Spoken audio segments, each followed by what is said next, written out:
Welcome back to pregame.tv. We're going to take a look at a preseason game, and you know what? We're taking a look at Green Bay and St. Louis. Now, if you've seen that earlier this week, Shame on you. The boys on Tuesday did that one, and it turns out, and I got to ask a question. Are you one of these guys when you were in school, did you look over the shoulder at the smart chick or smart kid next to you? Too much effort to do that. I waited till Carol Haversang finished her paper, went up, erased her name, and put my name right there. Worked for a couple of weeks. Oh, that's just wrong. Isn't that wrong? Back in second grade, got busted. Mrs. LaParry busted me big time. Well, see, I went to Catholic school. You say partner in crime. Yeah, you weren't lying. Yeah, I would have gotten the ruler to the back of the head. But the guys did this one earlier in the week. You're going to take a different look at it, but I think we may end up at the same everybody agreement on this one. The Packers last week, 17-0 loss. Normally when I'm looking at these preseason games, if you have a team that had, an uncharacteristically good game or bad game, I kind of look for them, to bounce and go the other way the next week because the coaches are going to, if it was a bad game, they're going to be working on stuff and try to do it. But I'm looking at this Packer team. They got nothing to prove here in the preseason. All they want to do is get in, get out, stay away from major injuries and get ready for the regular season. You're not going to see Aaron Rodgers for a lot. And, after the first unit's gone, there's not a lot here with the Packers. No doubt about it. First off, they don't want to get shut out at home. You might want to lose. You might not care if you lose a preseason game. But let's remember, there is interest with those Packer fans because they own shares of the team. Yeah. So they would go up there. They don't want to see Arizona come in and shut them out 17-0 in Lambeau Field. Now, it wasn't the frozen tundra, but still, those fans left kind of ticked off. But, no, you're right. Green Bay, not a lot of credence into the preseason. I'm a Colts fan. I know Tony Dungy. He could care less. As long as Manning and the boys got out of there healthy. Same thing. You know what you have with Green Bay. You're already shorthanded without Jordy Nelson. You don't have Jennings any longer. So you're trying to, find out who are your receivers going to be. You need Cobb back in the lineup. Jones is going to be consistent. You need Jordy Nelson back. Should have him back by the start of the regular season. But again, you lose Balaga. That was huge on the offensive line. So you start looking at these injuries mounting up. Now you're going to turf. A lot of injuries happen, turf, especially teams that play on grass. So they got to be real careful. They just want to get out of St. Louis unscathed, like you said. Yeah, and this is one of those ones where you're looking at a team that they're playing on the road in week 2. Most teams' coaches' philosophy, the dress rehearsal week is week 3, and especially if they're going to, when you're playing at home on week 3 and you're on the road week 2, that's going to be the game that you're going to look at a lot of marginal players. You're not going to play the starters as long. As you said before we went on the air, which is a good point, that you got to start building some stamina, but yet you're not going to be stupid and risk the franchise, with a team that, they don't need to worry about who's starting. They know who's going to be starting on this team. It's those secondary positions that are going to be the battles. Now, you flip the script and you look at a team like St. Louis, Jeff Fisher comes in there.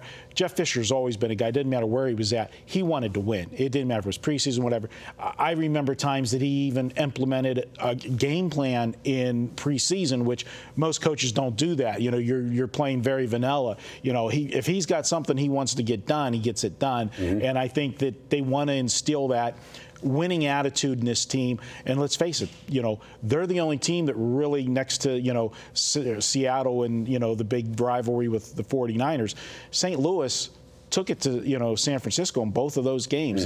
One game ended up a tie, and they won the other one. Yeah. So this is a team that can bring it, and I think it's a good measuring stick for them and for their fan base. So I think you'll see more of a motivation out of St. Louis in this one.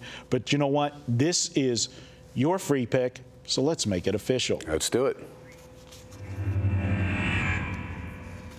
All right, and St. Louis has some work to do. First, Joe Dunbar, linebacker, he's going to be suspended the first 4 games. You know, one of those drug policy deals again, the PEDs coming into play. It's a big loss. He's one of their leading tacklers, but Fisher will find somebody to plug in for those first 4 weeks. He gets perturbed about stuff like that, does not like any of his guys not being on the field other than an injury that's keeping him out. But I think you'll see some good quarterback play. I think Bradford, who threw for over 120 yards in limited action last week, will come out. He'll fire. And you're going to look for Austin and Bailey, the 2 boys from West Virginia, to get things rolling and on turf. Again, these guys know how to play on turf. They did it at West Virginia. Their speed will take off. Again, trying to get chemistry ready, game speed. Got to do that. And again, a lot of the guys go through 2 series, maybe 3 series in that first game. That second game, want to build stamina a little bit more. I think the Rams will look at this game again. Home crowd, they played very, very well there in St. Louis. I know it's exhibition. They'll still be fired up for the game. Some of the newcomers like Bailey and Austin looking to excel in front of the home faithful. When you look at the Rams, no Steven Jackson, so they're going to look to solidify the running back situation. Darrell Richardson, a kid that's got some good speed, got some action last year. I like Zach Stacy, the youngster out of Vanderbilt. Think he has a big upside. Benny Cunningham and Isaiah Peed, they'll battle as well. So you'll see some running, some passing out of the backfield, but I think you're going to see Bradford and company, Clemens and Austin Davis, the youngster out of Southern Miss. They've got their 3 quarterbacks. These guys were there last year. They know they're going to be the tandem that's going to be with the team this year, and I think you'll see Davis get some action. Even though he didn't take a snap in the regular season last year, he still has a solid arm and is a guy that'll scramble and get outside. Clemens also a guy that had some pretty good stats last week. So after Bradford comes down and comes out and sits down, you're still going to have 2 quarterbacks that are adequate and could still put points on the board. As far as Green Bay, we talked about it. The injuries, they mounted without Nelson, Balaga. Their corners are still out. That's huge, and they'll miss this game as well. You've got Casey Hayward. He is out also, Traymon Williams. So both starting corners against Green Bay. You've got to be careful, but they're going to have trouble covering these wideouts for St. Louis. Even though the wideouts are new for the Rams, does not matter. You've got backups in there for Green Bay, and again, they're going to just try and get through it. Also, doubt Rodgers plays more than 2 series, even though, again, I say you're looking for stamina. Well, Rodgers knows what he's got. He'll get a lot more action next week. But again, right now they're trying to solidify the offensive line, replacing Balaga, and they're looking for a number 2. They signed Vince Young, but we still don't know who the number 2 guy is. They think it's Graham Harrell, but they haven't been impressed with Harrell. B.J. Coleman, the rookie out of Tennessee Chattanooga, he's still on the roster as well. So we'll see who ups into that number 2 spot. Will it be Vince Young? Will Graham Harrell hold on to that 2 spot? Will Coleman surprise? Doubt that last thing happens, but we'll wait and see. Meanwhile, the running back position, they're going to run the ball a lot. Why? Because they don't know who their starting running back's going to be.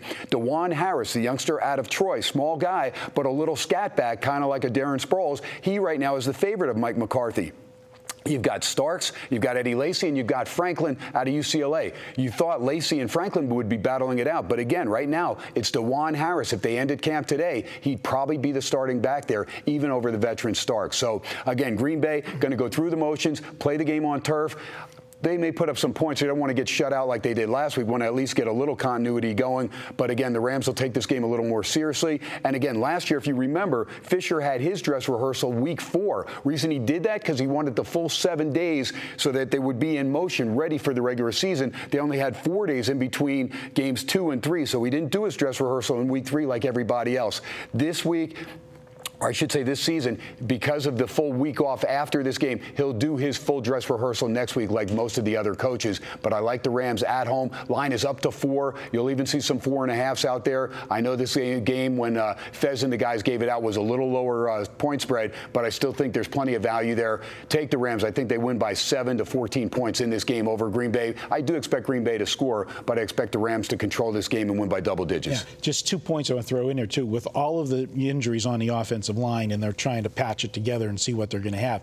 You really don't want to have Aaron Rodgers exposed if there's blown assignments, right, and get drilled. And then on the flip side, St. Louis, last week, first week of the season, on the road at Cleveland, they did put up 400 yards of offense last week. So they had it clicking. What hurt was 3 turnovers, the only thing that did them in. So, looks like, St. Louis should be live here on Saturday night. That's Ken's play.